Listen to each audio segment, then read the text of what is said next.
Thank you all so much for being here today. Ambassadors of this great, great movement, members of the media that are here, and in totality, friends in sport.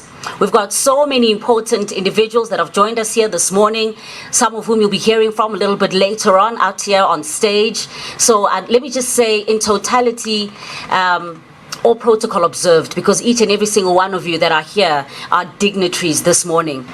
We have brought together a team of people, leading men and women in sports, influential business women, government, universities, federations, corporate, and media together to share ideas, to learn from each other the issues pertaining to women's development in this country. We all know the importance of having a sponsor in a sports organization. We have put together a panel of people with wealth of experience to have an open discussion, to share with us their insight and development of women's sports and challenges that we face every day. In this regard, as government, our role is to consciously make the effort as an enabling agent to ensure that we equalize the playing field. And that's why we came on board and we said to Maria, we are here for you. This is something that we look at it as a priority, because we don't treat women's sport as just a secondary matter. For us, it's a priority, and you even see it within our programs and our focus on the girl child. Cecil Nozip. The name of your organization has been mentioned so many times. When it comes to women's football in this country, you've taken the lead so many years ago when it wasn't the fashionable thing to do. Why was it that Cecil saw the importance and the need to invest in women's football back then? Good morning, ladies and gentlemen. For Cecil as an organization, it stemmed from visionary leadership. So when Cecil was involved or was a partner to SAFA many years ago with the sponsorship of Amagluk, the under-23 team, and 11 years ago took the bold step to say we're serious about women empowerment as an organization, and we realized just how important sport is in building a nation and what it means for us as a country, remembering that Cecil is a proudly South African organization. And that's when the step was taken to say that we are going to be supporting Banyana Banyana as well as the Cecil League. And the support of Cecil is not just a financial support. We regard ourselves as a partner. We don't, it's not about just Cecil handing over the money and saying, here you go, SAFA, but we're actively involved. And for us, we've, over the past 11 years, it's been an incredible journey of both celebrating successes and at the same time failures. And it's about us being there for the women's football to celebrate and when things don't go as well as they should be. Well, one of the things that we're proud of, we've seen the team qualify for back-to-back Olympics, being the only team to have ever done so, qualify for the Women's World Cup. A number of graduates, through the exposure that women's football has given them, studying not only in South Africa but internationally as well. So coupling sport and education, which becomes a powerful weapon for women in sport. One thing you must know, and I will show you, that South African football throughout its history, its origin, is a male-dominated organization. And so what we've achieved and set out in our Vision 2022 is to change, understanding that the majority of our nation are women, understanding that the majority of this nation are below the age of 21, are young people, and in any development country, that is the demographic. And therefore, SAFA had, through Vision 2022, repositioned South African football and the role and place of women and the structures of women football. What I can say is that women's football or sport has grown in leaps and bounds, but unfortunately it is sad that it hasn't received the kind of support that it deserves. And I personally think we as members of the media should hang our heads in shame because we haven't given women as much coverage as they deserve. They have had to pull themselves by the strings of their boots to get where women's sport is today. And I think the women's sport in this country deserves much more support than it is getting. I'm excited about the league that is kicking off on Saturday, and I appeal to all South Africans to support it wholeheartedly. Maybe we need to push more on club licensing, especially at the lower level. And one of the critical areas there is the implementation of this policy of the women's, that each team should have a women's team. And I think it's possible that, because you don't even need to go and set up a new team.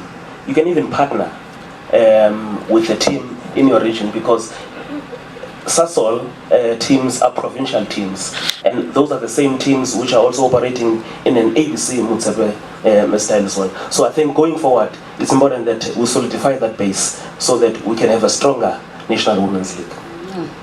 But what's the role of the media, Tandile? You can also add to those comments, and what, as us as the media, what we need to do. Look, I think we definitely need to be out there, but I think we've spoken a lot about the football, right? But there's a lot of back end to football that I think as media we require. So it's great to launch a league and what have you, but who are these players? And how do we get information on them? You know, so you're gonna need websites, or a website that's gonna tell us who this number 10 is, this number 12 is, from which team logos. We're gonna need that info, because that's how, if I know a score but I wasn't there, or maybe I was there watching but I don't know, like maybe I didn't get the team sheet, but now I can actually write a story about it. I can see the stats on the website to see, oh okay, this is the top goal scorer, maybe I can shoot an insert with this person. It gives media ideas on what to cover, but if there's no back end, then it's very difficult for us to even have the idea.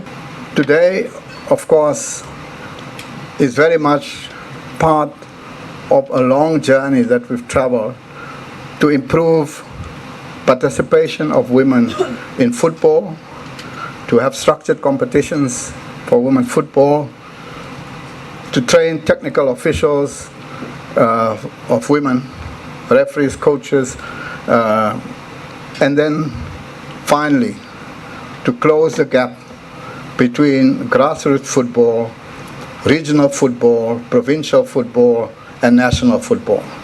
And that gap was the National League. And that National League is being launched today. I want to thank Ria.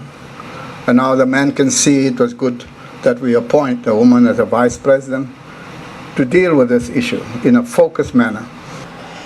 I think for the National Women's Football League and women's sport to be successful, we need to have a change, or a mindset change as a nation. I actually jotted this down because I didn't want to mumble it up. If you read the Bible, in Romans 12, verse 2, starts with these words: do not conform to the pattern of the world, but be transformed by the renewing of your mind. We need a renewal of our mindset, starting from the society, because society as a large, I think much as we are living in a democratic society, women are still oppressed from the home upwards. Parents still treat the boy child differently to the girl child. It is, for me, it is very disturbing that at this age in time, we are still dealing with issues such as teenage pregnancy. And these girls are not impregnating themselves. It is these boys that we are bringing up badly as parents. And also some of these teenage girls are being impregnated by elderly men. So it is a societal thing. And then how do they succeed in spheres like sport and growing up to be powerful women in politics and in the corporate world? So how do we change this? We start with the society, because the family is the basis of any society. And then going up to the government, our government, I'm very impressed that our cabinet, we've now achieved a 50-50 cabinet. At SAFA level, SAFA has done very well in incorporating women in the national executive, much as we had here. Abosis Nomsa saying it's still not enough. But I think SAFA needs to be applauded, because if you look, they are doing much better than the other two big sporting federations, which is rugby and cricket, when you look at the top level of those federations. So we need a partnership, society, government, and sport federations.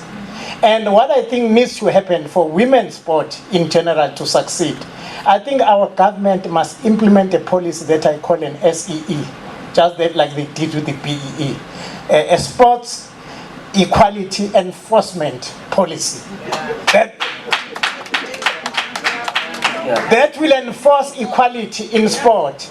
And that can only succeed with a partnership between government, private sector, and sports federations. And the government should also set up a fund that will promote women's football. A partnership, as I said, from government, private sector, and the sports federations, where a pot will be formed, where there will be money, because women are struggling because of us men, because we've been oppressing them for so long. So there are very few open-minded men who would willingly let women run. And I grew up being told that the best man for any job is a woman.